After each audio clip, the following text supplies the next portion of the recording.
Assalamualaikum warahmatullahi wabarakatuh. Alhamdulillahirabbil alamin. Bersyukur kepada Allah. Allahumma sholli ala sayyidina Muhammad. Bersalawat kepada Rasulullah sallallahu alaihi wasallam. Assalatu wassalamu alaika ayyuhan nabiyyu wa rahmatullahi wabarakatuh. Assalatu wassalamu alaika ya sayyidi ya Rasulullah. Khud biyadi khalat khilati adrikni ya Rasulullah. Bersyukur atas nikmat sehat, nikmat iman, dan banyak sekali nikmat yang Allah berikan kepada kita dan kepada saudara-saudara kita, muslimin wal muslimat, dan seluruh manusia, seluruh makhluk yang ada di muka bumi ini. Dan tidak lupa juga kita bersolawat kepada Rasulullah, kepada junjungan kita, panutan kita, suri tauladan kita, uswatun hasanah kita, baginda agung Nabi besar Muhammad SAW. Dan kita hanya berharap akan syafaatnya, karena beliau adalah sang penerang kita, sang kunci kita. Tidak adanya beliau, tidak adanya kita di dunia ini, dan tidak ada langit dan bumi. Berjumpa lagi dulur di channel Lutfi Info. Jadi kali ini kita akan ngobrol santai mengenai kabar terbaru Gus Nur. Dan hari ini tanggal 12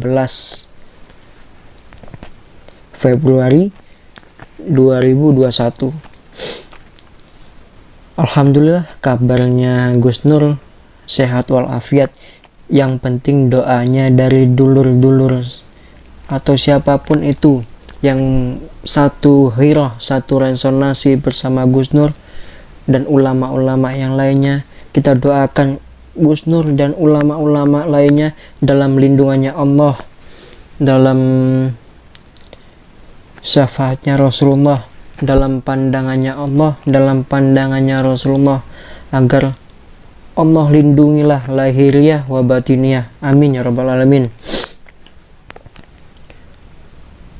Alhamdulillah kabar Gus Nur sehat walafiat. Dan kabar keluarga alhamdulillah sehat walafiat. Jadi kali ini kita akan ngobrol santai mengenai hiruk pikuknya yang terjadi mengenai khususnya terhadap Gus Nur, bertubi-tubi tanpa ada kepastian hukum, tanpa ada kepastian hak untuk Gus Nur, hak untuk keluarga. Seakan-akan Gus Nur ini seperti teroris, bandar narkoba. Sampai segitunya udah kurang lebih 4 bulan tidak bisa berjumpa dengan Gus Nur. Dan itu ya Allah, itu sangat zalim terhadap waktunya Gus Nur yang terbuang sia-sia, zalim terhadap keluarganya, khususnya anak dan istrinya Gus Nur tidak bisa berjumpa, dan zalim terhadap santri-santri Gus Nur yang ada di Palu yang tidak bisa berjumpa dengan Gus Nur sebagai pengasuh pondok pesantren.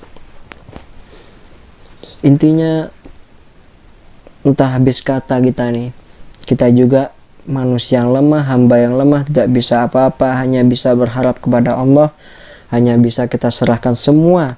Hanya Allah yang maha adil seadil-adilnya. Jadi seandainya kalau Gus Nur ingin mencari aman dalam segi hal apapun, insya Allah Gus Nur tidak akan berada di penjara atau di tahanan saat ini. Dan kehidupannya Gus Nur dan keluarga tenang-tenang saja.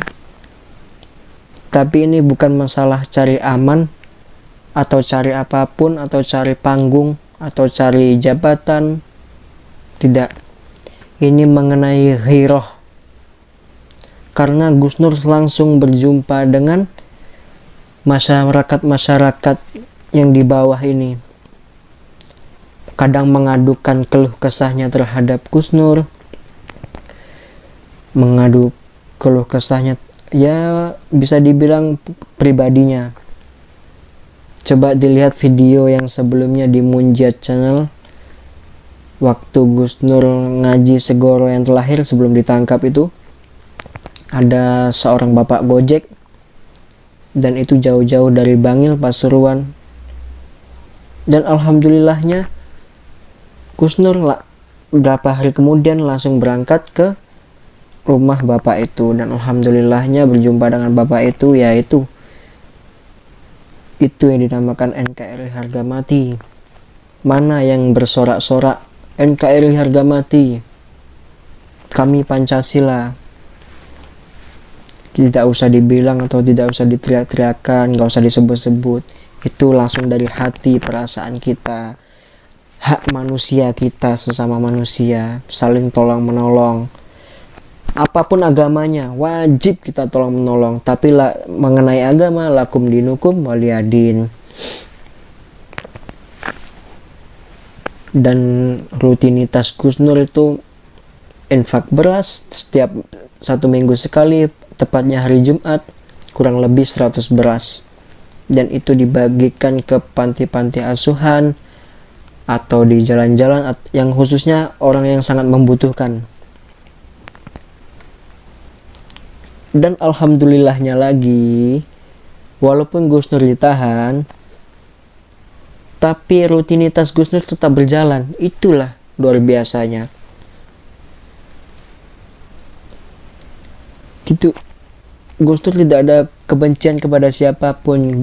Justru Gus Nur ini sangat perhatian, sangat menginginkan menegakkan Al-Quran dan Sunnah Allah dan Rasulullah, mengedepankan itu. Karena kalau kita menegakkan syariatnya Allah, justru di negeri ini akan adanya baldatun thayyibatun wa rabbun ghafur. Itulah yang diinginkan ulama-ulama yang lainnya yang masih lurus, yang masih istiqomah. Dan itu tidak akan masuk angin, wa insyaallah, amin. Kalau Gus Nur cari aman, bisa Pak. Usaha Gus Nur sudah ada di mana-mana. Pondok pesantren juga udah ada, dan itu pun gratis. Pokoknya sudah cukup lah istilah gitu. Dan insya Allah saya tahu Gus Nur. Saya paham tentang Gus Nur. Kadang orang itu kaget. Di YouTube Gus Nur kan misuh-misuh. Nah, itu yang dipermasalahkan, misuh-misuh, ngomong kasar, ngomong keras. Di saat berjumpa dan bertemu dengan Gus Nur, dan itu bukan sekali 2 kali saja, banyak orang yang berjumpa dengan Gus Nur sehari 2 hari. Begitu ramahnya Gus Nur, pendekatan Gus Nur dengan siapapun itu, bukan hanya jamaah, walaupun orang baru kenal didekatkan oleh Gus Nur. Itulah namanya toleransi. Tapi kalau masalah agama, lakum dinukum waliyadin, tetap itu gitu saudaraku. Jadi kalau kita menerapkan syariatnya Allah, menjalankan sunnahnya Rasulullah, otomatis negara ini, khususnya Indonesia ini, akan Allah jaga, akan Allah lindungi dari berbagai macam musibah dan bala apapun yang terjadi. Khususnya saat ini banyaknya musibah di mana-mana, dan itu silih berganti. Kita hanya bisa berharap pada siapa? Allah Ta'ala. Hanya Allah yang bisa.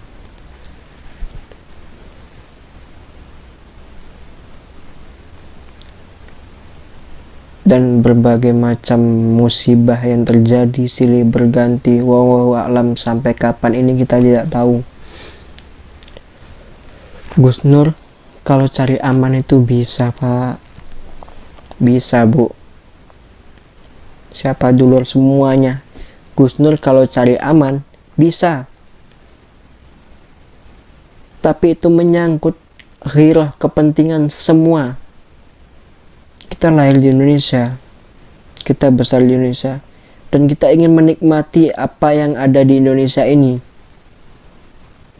Semuanya pasti orang pengen kayak gitu.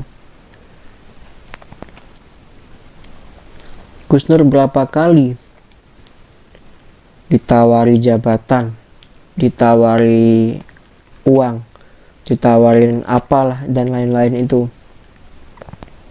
Apakah Gus Nur menerimanya? Tidak. Karena itu bukan tujuannya Gus Nur. Gitu saudaraku. Bukan berarti Gus Nur sok banyak uang lah, bukan.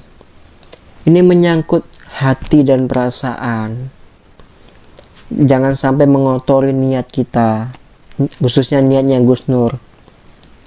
Inginnya Indonesia ini baldatun thayyibatun wa rabbun ghafur. Itu yang Gus Nur inginkan, dan ulama-ulama yang lain yang masih istiqomah. Kita ini hidup hanya sementara.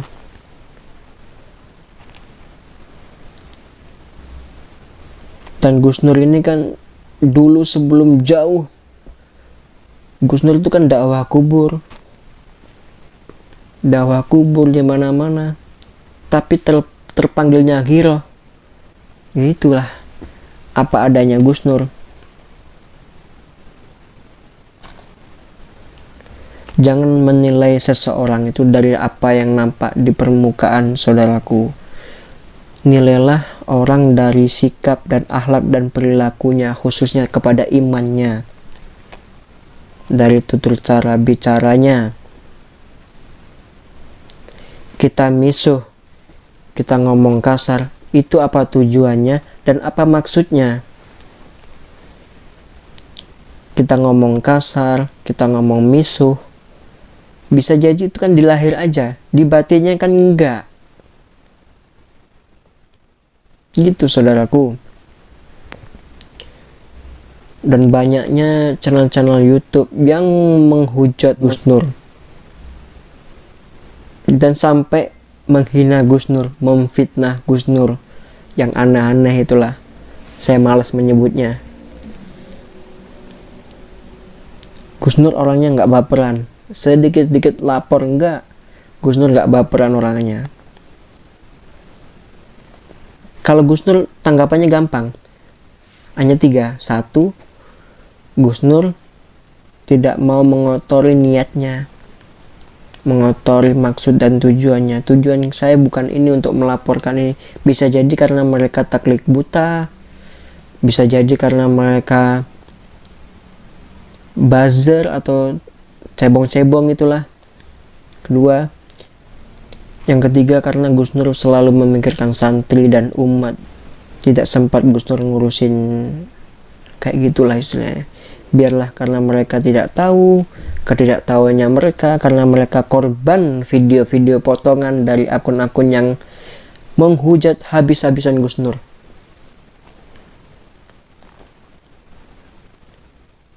Gus Nur gak baperan, dikit-dikit lapor enggak lah, ngapain baperan. Gitu saudaraku.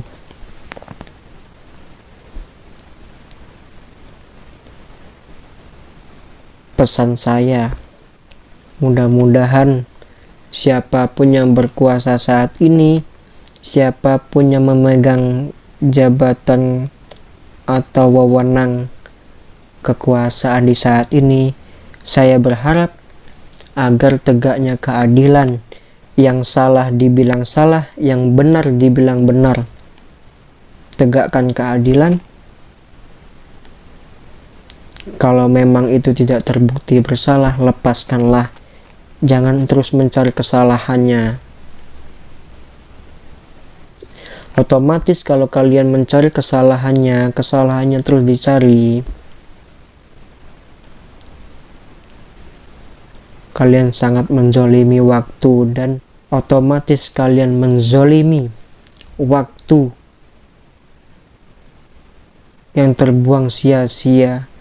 Akan terjadinya kebingungan yang terjadi saat ini. Sekarang ini kita serahkan kepada Allah semuanya. Karena Allah lah maha adil seadil-adilnya, maha agung seagung-agungnya. Kalian menzolimi ulama-ulama, dan itu ulama yang benar-benar istiqomah.